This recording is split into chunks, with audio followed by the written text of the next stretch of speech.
Hello and welcome guys. इस video में हम मॉडल्स के बारे में बात करेंगे, कोऑर्डिनेटर मॉडल्स के बारे में। चैप्टर 1 में हमने इंस्टॉलेशन कॉन्फ़िगरेशन के बारे में बात की थी। चैप्टर 2 में कंट्रोलर्स के बारे में और चैप्टर 3 में मॉडल्स के बारे में बात करेंगे।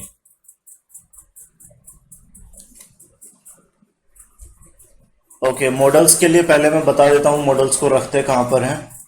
मॉडल्स जैसे कंट्रोलर्स को ऐप कंट्रोलर्स में रखते थे, ऐप ऐसे ही मॉडल्स को भी ऐप मॉडल्स फोल्डर्स के अंदर रखते हैं। और मॉडल्स को कैसे बनाते हैं, मॉडल्स भी क्लासेस होती हैं, मॉडल्स को कैसे बनाते हैं हम देख लेते हैं। इसके लिए क्या करेंगे, एक सैंपल ले लेते हैं coordinator.com से ही।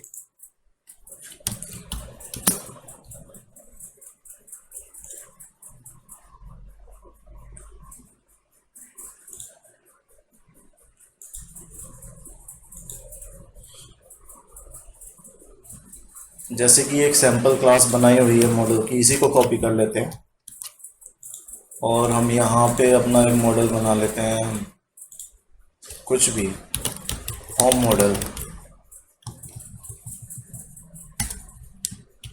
या होम मॉडल ही रहने देते हैं।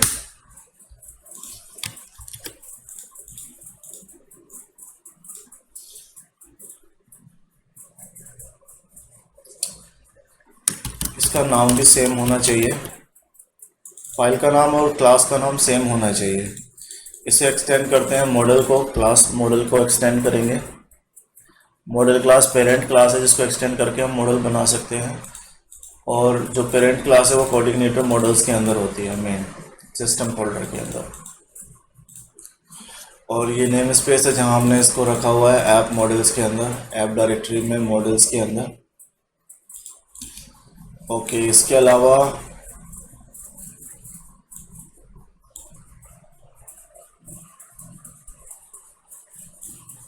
थोड़ा सा कोड और उठा लेते हैं coordinator.com से ही, फिर इसके बारे में हम बात करेंगे। अब ये सारे पैरामीटर्स मैंने ले लिए हैं मॉडल क्लास में। तो इसमें सबसे पहले प्रोटेक्टेड है ये टेबल में जो टेबल हमें कनेक्ट करना है, मान लीजिए हमें यूज़र्स ही करना है। एक्चुअली इस मॉडल का नाम ही हम यूज़र्स मॉडल रख लेते हैं, यूज़र मॉडल ही रख लेते हैं और ये ज़्यादा बेटर रहेगा, क्योंकि होम से करके कोई टेबल नहीं बनाते हैं ज़्यादातर। तो यूज़र मॉडल मैंने इसका नाम रख दिया है। यूज़र सम टेबल को एक्सेस करेंगे, ये आईडी होगी। अगर प्राइमरी की जो टेबल की है वो हम यहाँ पर डालेंगे। अगर आपने यूज़र आईडी करके प्राइमरी की बनाई है तो आप यूज़र आईडी डालेंगे, अगर आईडी करके प्राइमरी की बनाई है तो आईडी डालेंगे, या किसी भी नाम से आईडी बनाई है वो डालेंगे। अगर कोई कैटेगरी टेबल है आपके डेटाबेस में तो कैटेगरी टेबल हमने डाल दिया और अपने कैटेगरी आईडी बनाई हुई है ऐसे, तो ये होगा। और ये वाला फीचर है यूज़ ऑटो इंक्रीमेंट, यानी कि ऑटो इंक्रीमेंट जो होता है बेसिकली जो माइसिकल के फीचर होते हैं, प्राइमरी की ऑटो इंक्रीमेंट भी होती है, वो वाला ही फीचर है। अगर ट्रू कर रखा है तो ऑटो इंक्रीमेंट होगी अपने हिसाब से, वही है। रिटर्न टाइप क्या करेगा ये, ऑब्जेक्ट या एरे। जब रिजल्ट्स रिटर्न होंगे तो ये क्या करेगा, ऑब्जेक्ट या एरे। ठीक है। यूज ऑफ डिलीट्स क्या होता है कि वो डिलीट नहीं करता है, बस वो उसे मार्क कर देता है डिलीटेड।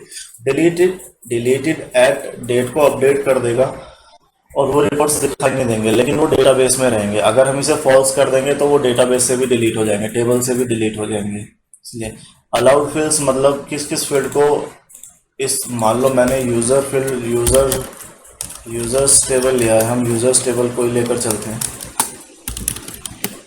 और ये आईडी ही रखते हैं इसे। और यूजर्स टेबल में हमें कौन कौन से फील्ड अलाउड है, मतलब एडिट किस फील्ड को कर सकते हैं, इंसर्ट किस फील्ड को कर सकते हैं टेबल के अंदर, उन फील्ड्स का नाम हम यहाँ देते हैं। नेम और ईमेल को हम एडिट कर सकते हैं और किसी को नहीं कर सकते, आईडी को नहीं कर सकते हैं। बाकी ये डेट के जो भी है कॉलम्स हैं, हम आपके created at, updated at, deleted at. और टाइम स्टैम्प को यूज़ नहीं करना है। वैलिडेशन रूल्स अगर आपको डालने हैं तो वो यहाँ डाल सकते हैं। वैलिडेशन मैसेज आपको उसमें जो रूल्स के मैसेज डालने हैं वो यहाँ डाल सकते हैं। स्किप वैलिडेशन फॉल्स और ट्रू। वर्ल्ड मतलब मॉडल के थ्रू आपको वैलिडेट करना है या नहीं करना है, इंसर्ट कराने से पहले वैलिडेट करना है, अपडेट कराने से पहले वैलिडेट करना है, और ये काम आप मॉडल के थ्रू कराना चाहते हैं, तो आप इसे ट्रू करेंगे और फिर आप मॉडल के थ्रू इसे वैलिडेट करा सकते हैं। लेकिन मैं इस वैलिडेशन को रेकमेंड नहीं करता हूँ, क्योंकि कंट्रोलर में अगर हम वैलिडेट करें तो ज़्यादा सही होता है। वैसे ऐसा कुछ नहीं है कि आप इसको यूज़ नहीं कर सकते हो, फीचर अच्छा है, फीचर इसको भी यूज़ किया जा सकता है। ओके, अब हम एक टेबल बना लेते हैं और टेबल को बनाने के बाद हम उसमें प्रोसेसिंग करेंगे, डेटा प्रोसेस करेंगे। तो टेबल बनाने के लिए एक्चुअली मैं अपना वेब सर्वर पहले स्टार्ट कर लेता हूँ।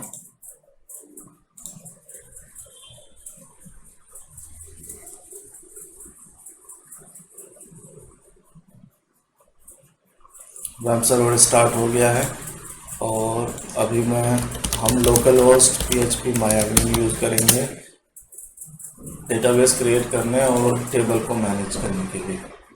अब मैं टेबल एक बना लेता हूँ, कोऑर्डिनेटर 4 नाम से ही टेबल बना लेता हूँ।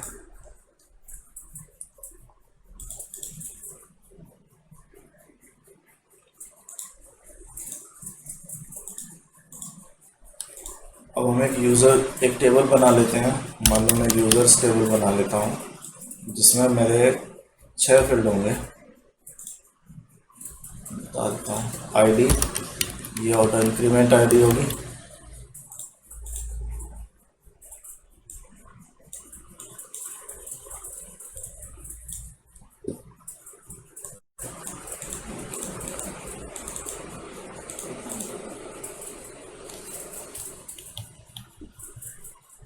ऑटो इंक्रीमेंट आईडी प्राइमरी की, इसको बनाना है।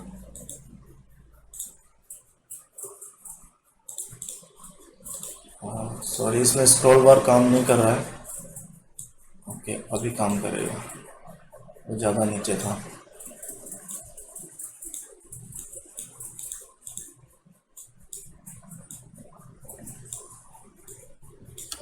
दूसरा फील्ड नेम, तीसरा फील्ड ईमेल। मैं सिर्फ डमी बना रहा हूँ, अब अपने हिसाब से उसकी वैल्यू, साइज, लेंथ ले सकते हैं।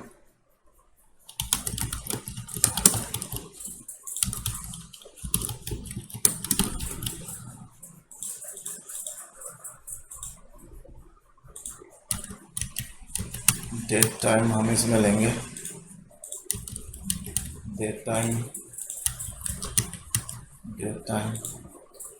और इसको नल भी हम अलाउ करा लेते हैं ताकि वो एम्प्टी भी रहे, तो भी कोई दिक्कत नहीं है। ईमेल को varchar ले लेते हैं, नेम को varchar ले लेते हैं, 64 128। नल नहीं जा सकती वैल्यू, ठीक है। और ये हमारा टेबल बन गया। ये हमारा यूजर्स टेबल है, इसमें इतने फील्ड हैं। और अब हम देखते हैं नेम और ईमेल फील्ड हमने इसमें बनाया है। ऐसे ही यहाँ पर नेम और ईमेल फील्ड को हमने अलाउड किया है, एडिटेबल है, अपडेट किया जा सकता है। इसके अलावा और किसी फील्ड को अपडेट नहीं कर सकते हैं। अपडेट इन द सेंस आप डायरेक्ट डेटाबेस में जाके तो कर सकते हैं, लेकिन मॉडल के थ्रू नहीं कर सकते। यूज़र मॉडल अगर हम यूज़ करेंगे ना, यूज़र मॉडल की कोई भी update class, update method use करेंगे या इंसर्ट मेथड यूज़ करेंगे तो उसके थ्रू वो अपडेट नहीं होगा, क्योंकि हमने अलाउड फील्ड में नहीं डाला है। तो ये एक सिक्योरिटी के लिए भी है, सिक्योरिटी पर्पस से भी दिया गया है, तो सिक्योरिटी पर्पस इससे सॉल्व हो जाता है।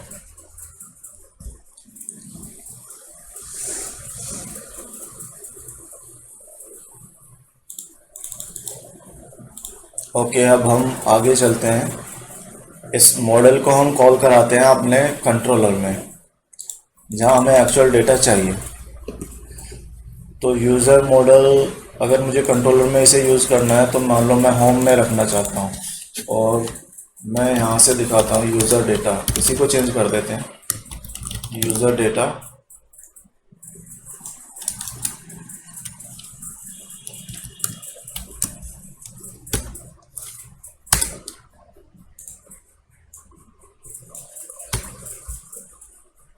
इसको डिलीट कर देते हैं, अभी इसका कुछ काम नहीं है।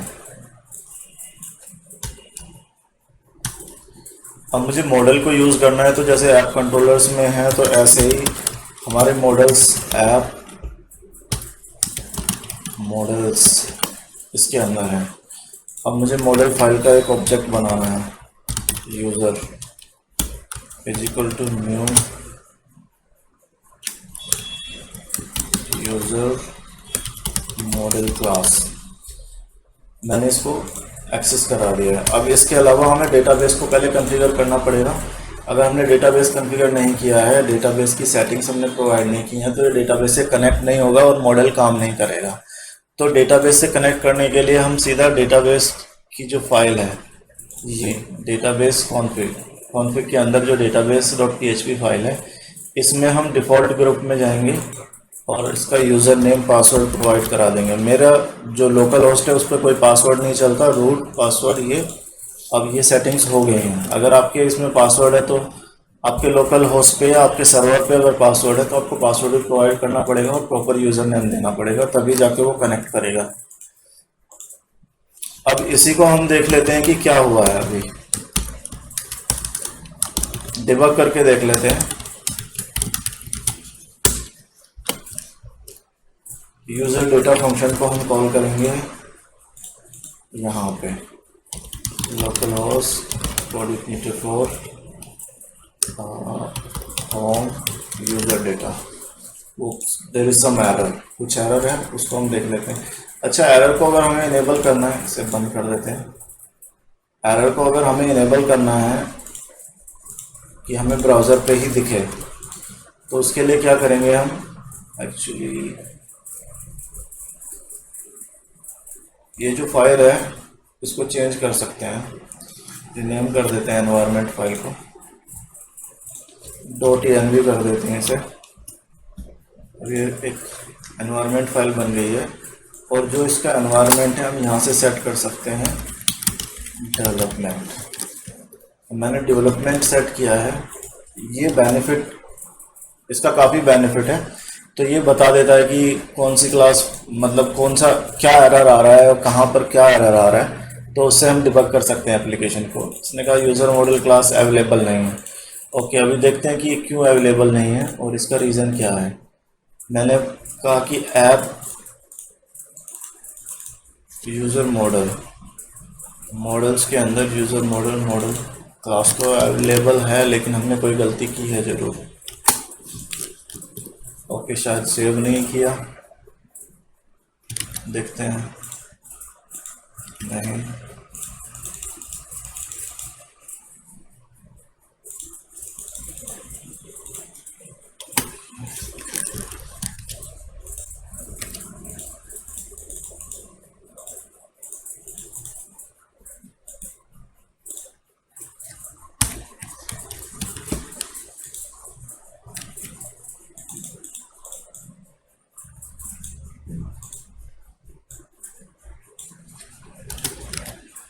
ओके, यहाँ आते हैं, देखते हैं कि हम किस तरीके से एक्सेस कर सकते हैं। अगर कोई हमने एरर किया है, गलती की है कुछ, तो पता चल जाएगा। ऐप मॉडल्स, यूज़र मॉडल, इस तरीके से हम बना लेते हैं।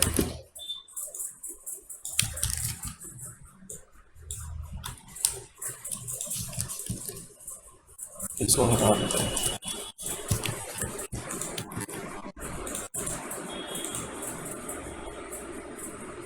कैसे क्लास को फाइंड नहीं कर रहा है, तो हो सकता है इसमें कुछ एरर है। और वो एरर है क्या वो? ओके, यहाँ पर हमने .php नहीं दिया है, ये एरर है।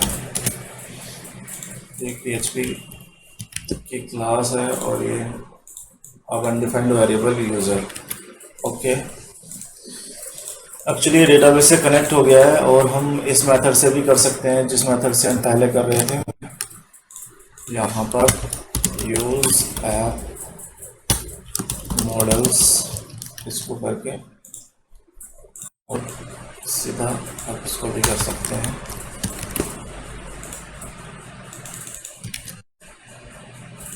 ओके, इसको क्यों नहीं है? ऐप मॉडल्स ये इसलिए नहीं ले रहा है क्योंकि हमें यहाँ पर यूज़र मॉडल क्लास को डिफाइन करना है। पाथ हमने कंप्लीट नहीं दिया था इसलिए नहीं ले रहा। ओके, अब यहाँ पर यूज़र जो एक दिक्कत होती है डेवलपमेंट मोड में, अगर हम डेवलपमेंट मोड को इनेबल करके रखते हैं तो अगर वेरिएबल्स डिफाइन नहीं है तो ये सबसे बड़ा एरर है। अगर प्रोडक्शन मोड इनेबल कर देते हैं तो जो डिफाइंड वेरिएबल अगर अनडिफाइंड है तो वो एरर नहीं दिखाएगा, वार्निंग नहीं देगा, एरर एक्सेप्शन नहीं आएगा। लेकिन अगर डेवलपमेंट मोड सेट किया हुआ है तो एरर एक्सेप्शन आएगा अगर वेरिएबल को डिफाइन नहीं किया गया है। तो आपको वेरिएबल डिफाइन करके भी चलना पड़ेगा। जैसे यूज़र कहीं पे डिफाइन नहीं है, हमारा यूज़र मॉडल है ये, इसलिए वो आ रहा था। अब यहाँ पे आ गया, इसका मतलब है डेटाबेस से कनेक्ट है, क्योंकि मॉडल क्लास का पूरा यहाँ पे डीएनए देख लो आप, पूरा स्ट्रक्चर आ गया है जो भी उसके अंदर है।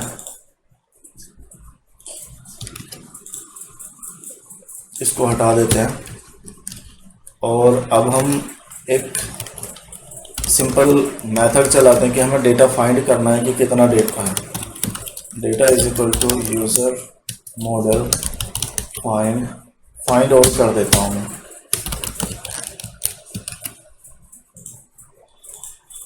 No database selected.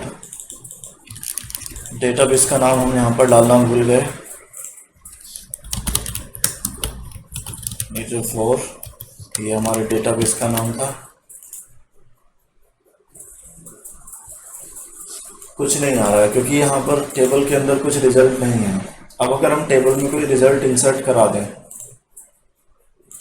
मान लीजिए यूज़र का नाम रिलैक्स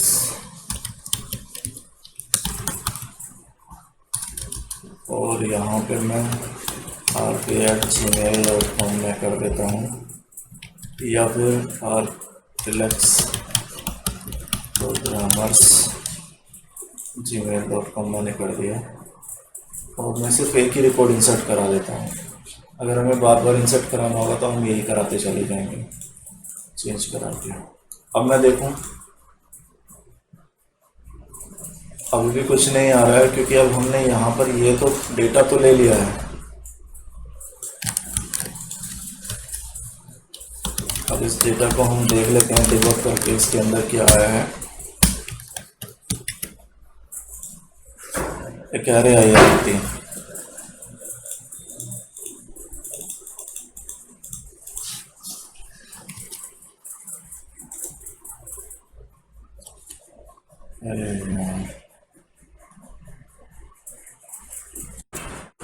यहाँ पे एक एरे जो एम्प्टी आ रही है, इसके लिए हमें देखना पड़ेगा कि हमने क्या गलती की है। ओके, अपना डेटाबेस हम चेक करते हैं पहले। ओके गाइस, यहाँ पे जो फीचर होता है डिलीटेड एट, यहाँ पर डेट अपडेटेड है। ओके, मैं बता देता हूँ आपको। वापस हम मॉडल फाइल में जाएंगे। जो ये सॉफ्ट डिलीट फीचर होता है, क्या करता है तो रिकॉर्ड को एक्चुअली डिलीट नहीं करेगा टेबल के अंदर से, वो वहाँ पर सिर्फ डेट को अपडेट कर देगा डिलीटेड एट कॉलम में। और ये जो 3 कॉलम हमारे बने हुए हैं, created at, updated at, deleted at, ये तीनों टाइम स्टैम्प के लिए होते हैं। डेट टाइम हम सेट करते हैं अपनी, क्रिएशन, अपडेशन और डिलीशन डेट। अगर डिलीटेड एट में डेट अपडेट हो गई है तो इसका मतलब वो रिकॉर्ड डिलीट कर दिया गया है और वो सॉफ्ट डिलीट हुआ है। अगर रिकॉर्ड सॉफ्ट डिलीट हो चुका है तो वो दिखाई भी नहीं देगा।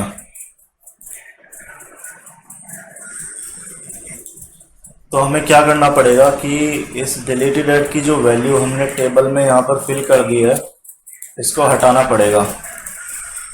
अब हम इसे हटा देते हैं तो ये नल हो गई है वैल्यू यहाँ पे, यानी कि ये सॉफ्ट डिलीट रिकॉर्ड नहीं रहा है। अब डिलीट नहीं किया गया है, ना सॉफ्ट ना हार्ड।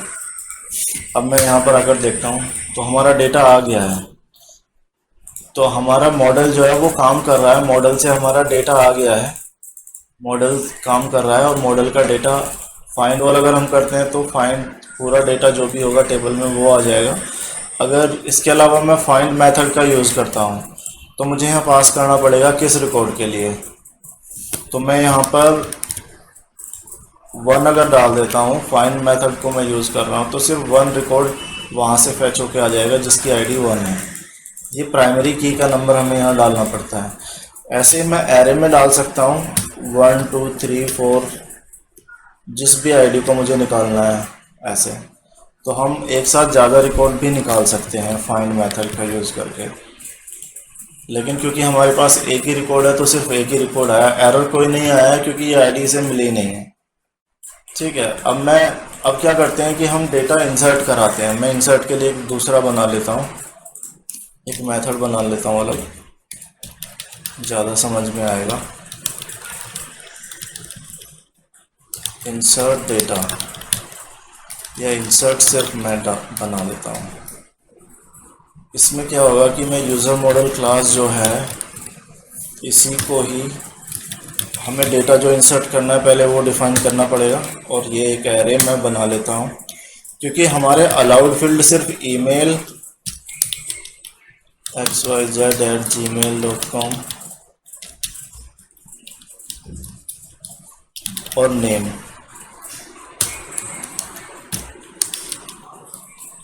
xyz क्योंकि हमने सिर्फ दो ही फील्ड अलाउड किए हैं, तो दो ही फील्ड इंसर्ट हो सकते हैं, ईमेल और नेम। आप देख सकते हो मॉडल में हमने सिर्फ नेम और ईमेल को ही अलाउड किया है, तो दो ही फील्ड इंसर्ट हो सकते हैं।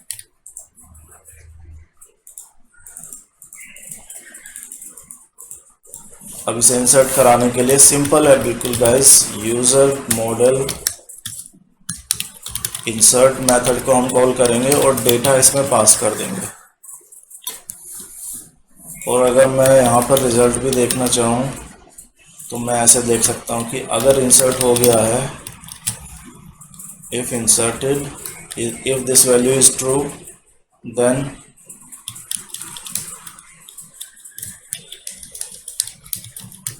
Record inserted successfully.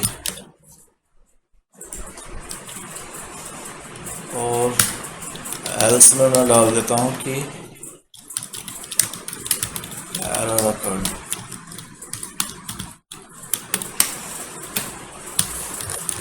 अब इसे कराकर देखते हैं, हम इंसर्ट पे चलते हैं।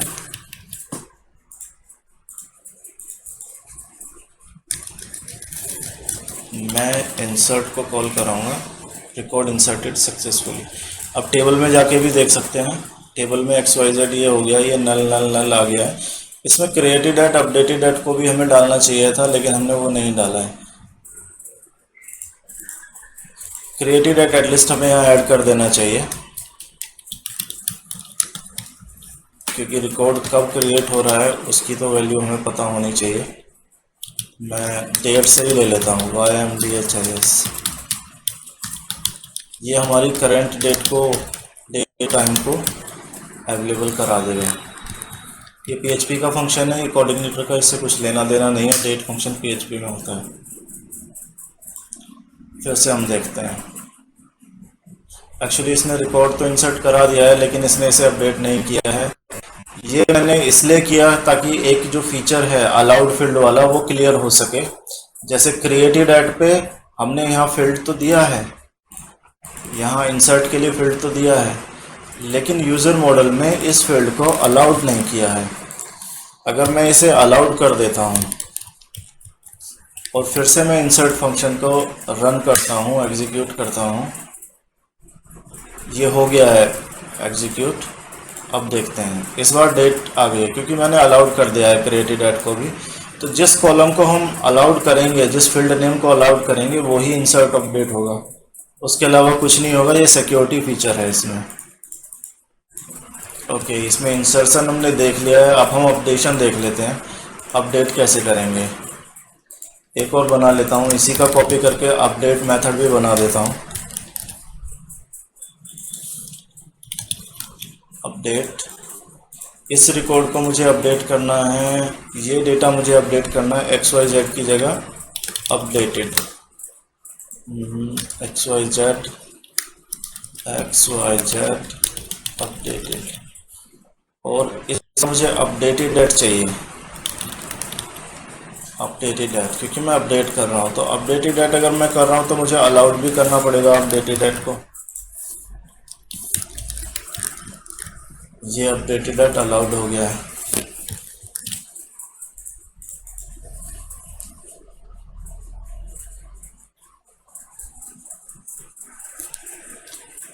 अब इंसर्ट की जगह हम अपडेट मेथड का यूज़ करेंगे, अपडेट डेटा। लेकिन इससे पहले हमें बताना पड़ेगा कि क्या कंडीशन भी तो बतानी पड़ेगी। अगर अपडेट कर देंगे तो वो सभी को अपडेट कर देगा। सिंपल अपडेट अगर मैं कर दूंगा तो अगर मैं करता हूँ ID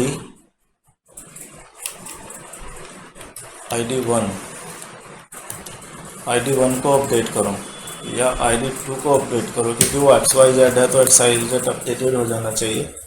और यहाँ मैं कर देता हूँ अपडेटेड सक्सेसफुली। अब मैं इंसर्ट की जगह अपडेट करता हूँ। यहाँ पे एरर आ गया है कुछ, there is no data to update. Okay, data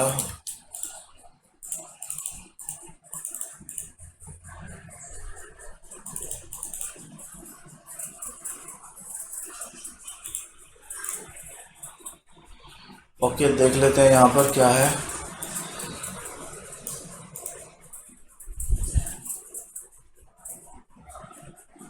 ठीक है, यहाँ इसकी जगह अगर हम वेयर ऐसे यूज़ करते हैं तो हमें सेट मेथड यूज़ करना पड़ेगा, नहीं तो हमें यहाँ पर इसकी प्राइमरी की देनी पड़ेगी। फर्स्ट पैरामीटर प्राइमरी की होता है अपडेट में और सेकंड पैरामीटर डेटा होता है।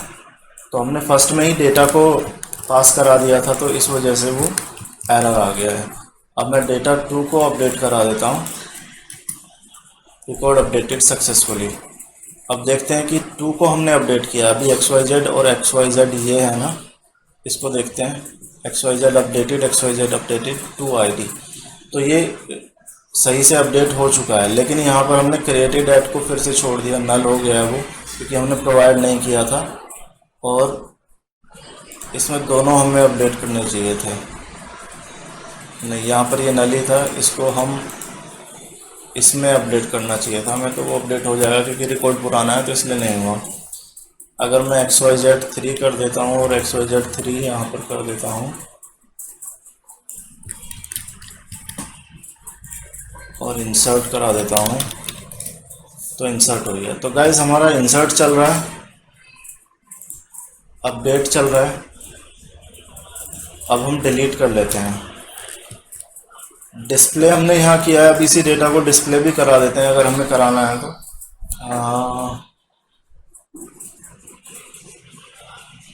ओके, डिस्प्ले करा देते हैं टेबल का यूज़ करके। तो फॉर ईच, इस बार हम फाइंड ऑल करेंगे ताकि पूरा डेटा ही हम डिस्प्ले करा सकें। डेटा एज रो,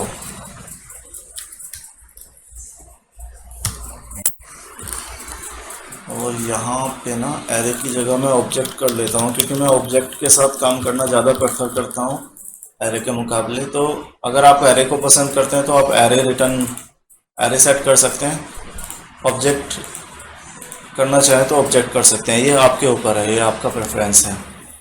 तो मैं कराना चाहता हूँ जैसे कि अब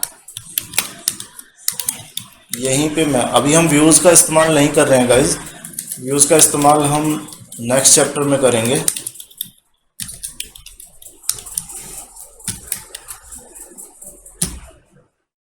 इसलिए सिर्फ यहीं पर हम कंट्रोलर के अंदर ही डेटा को प्रिंट करके आउटपुट जनरेट कर रहे हैं।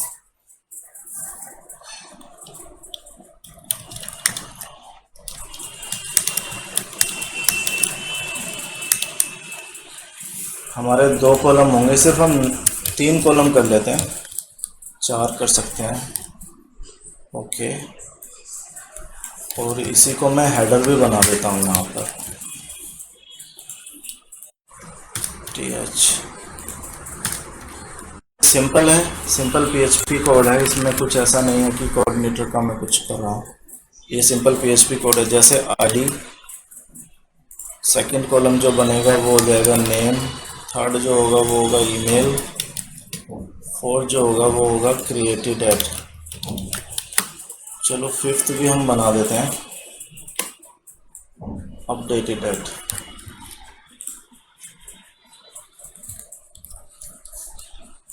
अपडेटेड, ऐसे ही यहाँ पर भी एक फिफ्थ कॉलम भी बना देंगे हम। ये हमारे 5 कॉलम्स बन गए।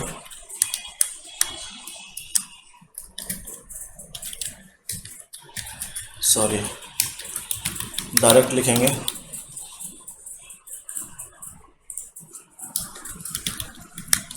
Name, email,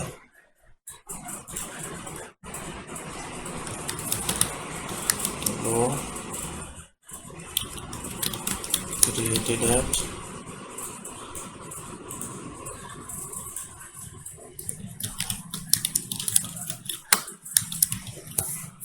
guys simple column के नाम मैंने टेबल के अंदर डाले हैं और टेबल को इटरेट करा दिया है फॉर ईच लूप के अंदर। और यहाँ पे हमारा टेबल स्टार्ट होगा, यहाँ पे हमारा टेबल एंड हो जाएगा।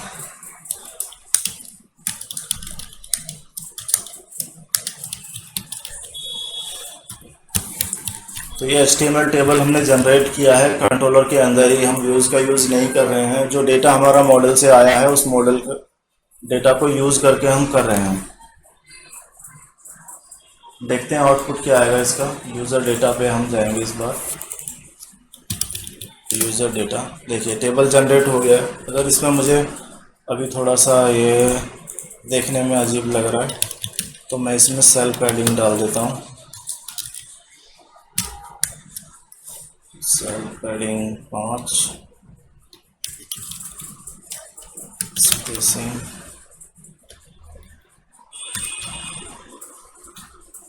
5, बॉर्डर भी हम इसमें ऐड कर देते हैं।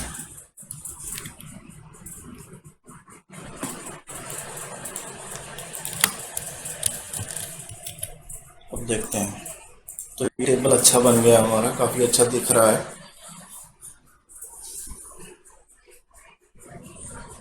अपडेटेड रन में वैल्यूज़ नहीं आ रही हैं यहाँ पर, एक्चुअली ये ईमेल में चली गई हैं। नेम इधर आ गया, ईमेल, क्रिएटेड, अपडेटेड। तो आईडी एक्चुअली मैंने गलत डाल दिया है, ये आगे पीछे हो गया। ID, name, email, created, updated, okay. ऐसे ही ID, name,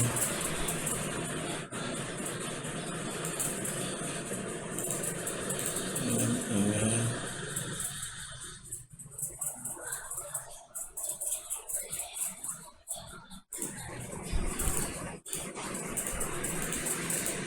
ID, name, email, created, updated. वाह, कॉलम तो सारे मैच कर रहे हैं। 1 2 3 4 5, 1 2 3 4 5, लेकिन ये आउटपुट सही नहीं दे रहा है। वो इसलिए क्योंकि यहाँ पर मैंने रो नहीं बनाई है।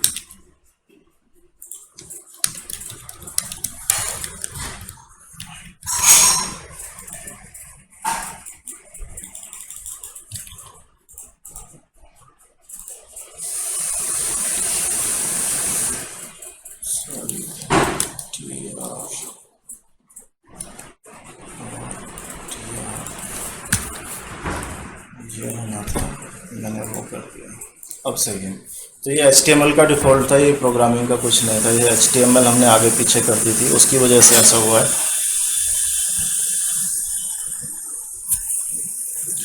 तो गाइस हमारा हो गया है इंसर्शन, अपडेट और डेटा डिस्प्ले। तो क्रूड एप्लीकेशन अगर हम बना रहे हैं तो उसमें यही फीचर्स होते हैं। इसमें सिर्फ एक रहता है डिलीट करना, डिलीट फीचर हमें ऐड करना है, तो वो मैं ऐड कर देता हूँ।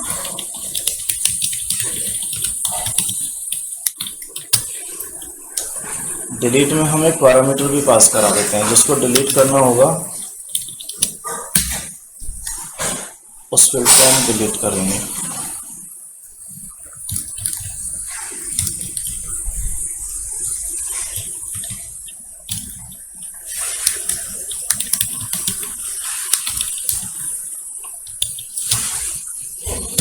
आईडी यहाँ से आएगी, यहाँ जो आईडी होगी वो यहाँ जाएगी और ये डिलीट हो जाएगी। इस वाले फीचर को हमने यहाँ पर देखा है और सेम इसी को कॉपी कर लेते हैं।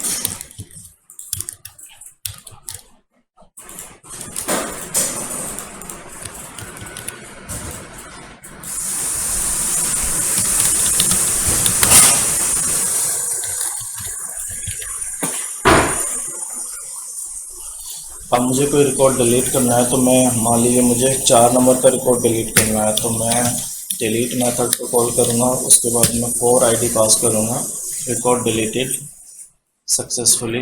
अब देखते हैं कि डेटाबेस से डिलीट हुआ है कि नहीं। यूज़र डेटा देखिए 1 2 3 4 नंबर का रिकॉर्ड नहीं है, 4th रिकॉर्ड यहाँ से डिलीट हो चुका है। अब इसका एक फीचर है सॉफ्ट डिलीट करके, देखते हैं कि वो काम कर रहा है कि नहीं कर रहा है। जो हमने यहाँ सॉफ्ट डिलीट किया हुआ है उसको देखते हैं। वो क्या करता है कि एक्चुअली रो डिलीट नहीं होगी टेबल के अंदर से, बस वो एक टाइम स्टैम्प अपडेट हो जाएगा।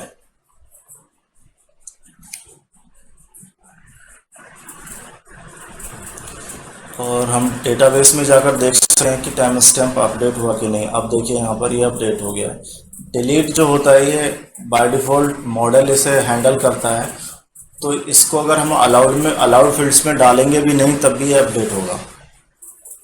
ये ऑटोमेटिक अपडेट होता है। तो गाइस मॉडल्स में हमने देख लिया है कि मॉडल्स क्रिएट कैसे करते हैं, मॉडल्स को रखते कहाँ पर हैं, मॉडल्स को यूज़ कैसे करते हैं, डेटाबेस को कैसे कॉन्फ़िगर किया जाता है, डेटाबेस डिटेल्स को कहाँ पे डाला जाता है डेटाबेस फाइल्स में, database.php फाइल में, और कंट्रोलर के अंदर मॉडल को कॉल कैसे कराया जाता है, उस क्लास का इंस्टेंस कैसे बनाते हैं और उसके बाद उसे यूज़ कैसे करते हैं। हमने फाइंड ऑल मेथड का यूज़ किया, फाइंड का किया, इंसर्ट का किया, अपडेट का किया और डिलीट का किया। तो क्रूड एप्लीकेशन आपकी पूरी एप्लीकेशन तैयार हो जाएगी। तो मॉडल इसी तरीके से काम करता है। कोऑर्डिनेटर मॉडल्स में बस इतना ही। इसके अलावा हम व्यूज़ के लिए बात करेंगे नेक्स्ट वीडियो में। गाइस अगर आपने चैनल को सब्सक्राइब नहीं किया है तो प्लीज़ सब्सक्राइब कर लें ताकि आपको नई वीडियोस तुरंत मिलती रहें। इसके अलावा thank you for watching the video.